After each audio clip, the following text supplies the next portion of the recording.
यह कहानी दीपक नाम के एक टैक्सी ड्राइवर की है। दीपक, जो कि 25-26 साल का नवयुवक था, वह अपनी आजीविका इसी से चलाया करता था और अपने परिवार का भरण पोषण करता था। दिन में काम करने के साथ साथ ही रात को आराम करना भी उतना ही जरूरी होता है और कभी कभी हमें ज़्यादा लालच भी बहुत ही भारी पड़ सकता है। ये कहानी उन्हीं टैक्सी ड्राइवर दीपक की है जिन्होंने मुझसे अपनी कहानी साझा की। उन्होंने बताया कि एक रात रेलवे स्टेशन पर वह पैसेंजर को लेने गया था और बहुत सारे ही ऑटो ड्राइवर भी खड़े थे। आवागमन के साथ साथ ही ये ड्राइवर यात्रीगण को उनके गंतव्यों की ओर ले जाने का काम कर रहे थे और जैसे जैसे रात बढ़ी वह धीरे धीरे सभी अपने घर को चले गए, जिसके परिणाम स्वरूप घाट स्टेशन पर सिर्फ थोड़ी बहुत ही भीड़ बची। इसी दौरान दीपक ने भी अपने आवागमन की तैयारी की। वह भी ड्राइव करके जा रहा था। फिर अचानक उसे याद आया कि पैसेंजर ट्रेन के आने का समय हो रहा है और इसके बाद दीपक कुछ और ऑटो चालक के साथ ट्रेन की प्रतीक्षा में रुक गया।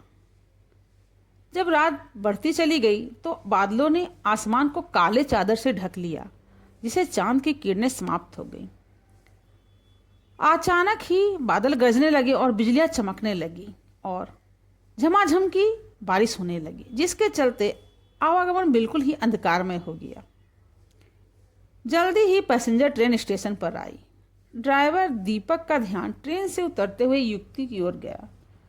उसके कंधे पर एक बैग और हाथ में एक सूटकेस था। युवती सीधे दीपक के पास आई और बोली, मुझे सीतापुर जाना है। दीपक ने कहा, रात का समय है और बहुत ही देर हो चुकी है, इसलिए किराया 500 रुपये लगेगा।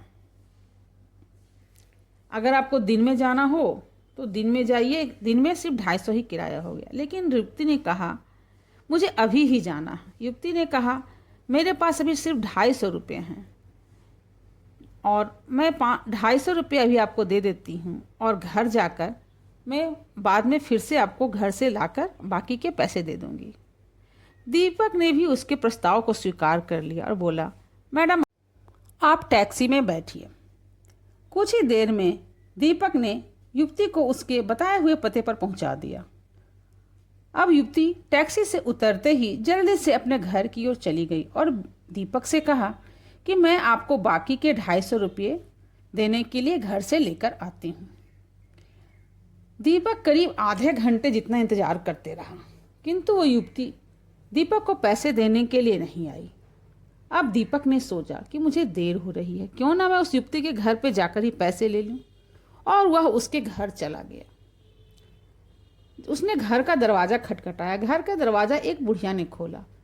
दीपक ने उससे कहा कि यहाँ पर एक मैडम मेरे टैक्सी से आई थी और उनके 500 रुपये बने, जो 250 रुपये उन्होंने मुझे दे दिए, लेकिन बाकी के 250 रुपये लेने के लिए वो घर मर गई, लेकिन अभी तक मुझे वह देने के लिए नहीं आई हैं। तब बुढ़िया ने हैरानी से पूछा, कौन मैडम? यहाँ तो सिर्फ मैं और मेरे पति रहते हैं और दूसरा कोई रहता नहीं है। हाँ, कुछ सालों पहले मेरी बेटी हमारे साथ रहती थी, लेकिन वह अब 3 सालों से हमारे साथ नहीं रह रही है। इस पर दीपक बोलने लगा, क्यों, अब वो कहाँ रहती है? मैंने शायद आपकी ही बेटी को यहाँ पर लाकर छोड़ा है। एक बार घर जाकर आप अच्छे से देख लीजिए और उन्हें बाहर बुलाइए।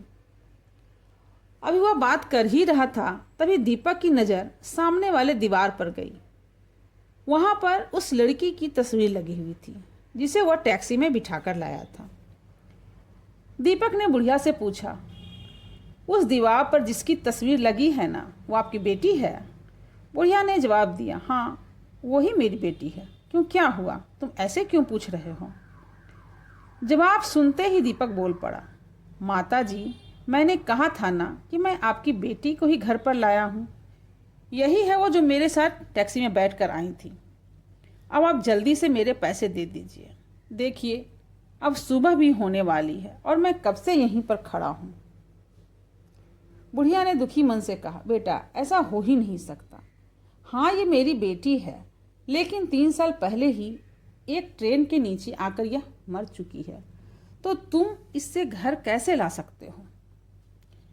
इतना सुनते ही दीपक के तो होश ही उड़ गए। वह तेजी से वहां से भागा और हड़बड़ाहट में और तेजी में उसके दोनों पैर आपस में ही टकराकर वह नीचे गिर पड़ा। उसके हाथों में भी चोट आ गई। वो उससे जैसे अब उठकर भागा ही नहीं जा रहा था। सारी घटना उसकी आंखों के सामने कौंध गई। उससे समझ में नहीं आ रहा था कि अभी तक टैक्सी में जिसे वह बिठा कर ला रहा था वो कौन थी। क्या वह एक आत्मा थी जिसके साथ घंटों वह सफ़र कर रहा था? उसके तो चेहरे पर हवाइयाँ उड़ने लगी। किसी तरह से अपने आप को उठाकर घसीट कर वह टैक्सी तक पहुंचा, और जब वह टैक्सी की सीट पर बैठा तो उसने देखा कि उसकी सीट पर 250 रुपये रखे हुए थे। उसने वो पैसे भगवान के सामने रखे और हनुमान मंत्र का जाप करते हुए आगे की ओर बढ़ गया। उसके मन में हुआ कि आज तो सवारी बैठाने और पैसेंजर ट्रेन के लालच में मेरी जान जाते जाते बची है। उस घटना को याद करके उसके तो रोंगटे खड़े हो गए। उसने घर पर जाकर अपने परिवार को यह बात बताई। परिवार के लोगों ने भगवान का शुक्रिया कहा कि उनके बेटे की जान जाते जाते बची है। उस दिन के बाद से ही दीपक ने रात को ऑटो चलाना ही बंद कर दिया। वो सिर्फ दिन के समय ही सवारी लाता और ले जाता और रात को घर में आराम से सोता है। कभी कभी वह सोचकर थोड़ा खुश भी होता है कि एक आत्मा को अपने घर पहुंचाने में उसने उसकी मदद की, और याद करके सिहर भी उठता है कि उस दिन उसके साथ क्या ही हो सकता था। तो आपको यह कहानी कैसी लगी कृपया कमेंट करके बताएं, और ऐसी कहानी को जानने के लिए मेरे चैनल को लाइक, शेयर और सब्सक्राइब करें।